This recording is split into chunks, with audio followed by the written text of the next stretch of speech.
It's a very interesting question that applies to cars, which is, am I obligated to lend out my car to someone who I don't really want to lend it to? They want to use the car. Maybe there's a concern that they might ruin the car, they might bang it up a little bit. Am I obligated to lend it out? So the basic and simple answer to this question is that it is permissible to decline lending out one's car to someone who we do not trust. We are not obligated to do so.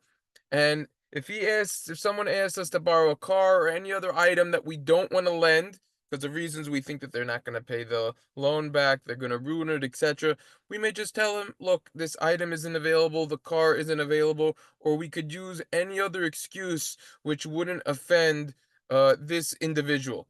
Now, this question, the shila, extends itself to financial loans as well. If we don't want to loan someone, technically we don't need to. The Gemara in Maseches Yevamos on Samach Hey Amid Beis relates that mutter lashanas b'nei hashalom, a person is allowed to change his words because of peace. He could slightly alter something that he said in order to maintain harmony, to maintain peace.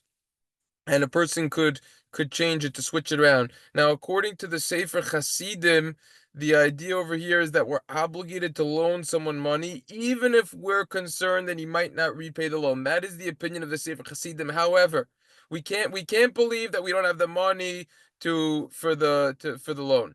Now, when he says, the Gemara says you could change your words, that's referring to something that occurred in the past, not that something that will occur in the future. However, many Gedoli Achronim argue on this, including the Magen Avraham in Siman Kuf Nun Vav, the Chasam Sofer in his Child's Teshuvas chalek Vav Siman Nun Test, the Mishna Berura over there back in Kuf Nun Vav. So there's the whole discussion about this. Most Achronim do not go that way. Furthermore, if you look at the Magiya on the Shulchan Aruch Harav in his Shilos and Shuvas in the Hilchos masa umatan in Siman Kuf Nun Vav, he takes this a step further. He says that peace is greater than all the mitzvahs. Take a look at the Midrash Raba and parshas Chukas on the pasuk bikeish shalom ורדפהו.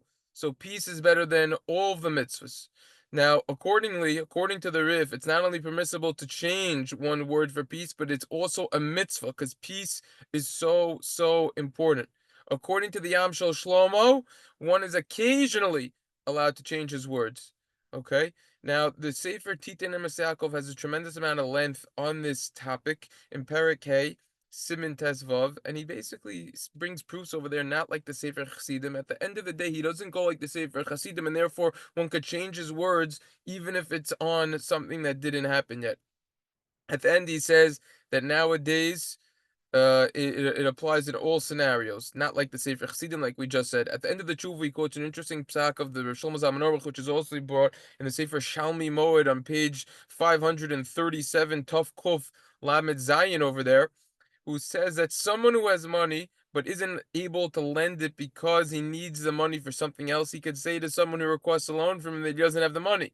It's not really lying. He doesn't have the money. He needs it for something else. And that's the reason for this leniency. It's considered as if he doesn't have the money. However, if the potential borrower explicitly asks the potential lender if he has money or not, he has to say yes, he has the money, but he just can't give it. So the idea over here is that it's the same thing with the car. We could deduce from this that one would not be obligated to lend out his car. Very important. I'm just going to screen share right now this Sefer Tetan Emes Leyaakov so everyone could see. If you're curious yourself because you don't have access to the Sefer, here it is. Of course, you could pause it anytime. And of course, if you haven't already subscribed, then you should definitely subscribe. No question there. And take advantage. Watch all the videos. Go to the playlists, because everything is very organized in the playlist, and follow it. Especially the halacha stuff. The halacha stuff is well prepared. It's good stuff. You do it by siman and by P1, P2, P3, you follow it. It's at the end. You'll see it will enhance your life. Everyone should have a wonderful day and stay safe. And obviously, it's preferable to lend it out.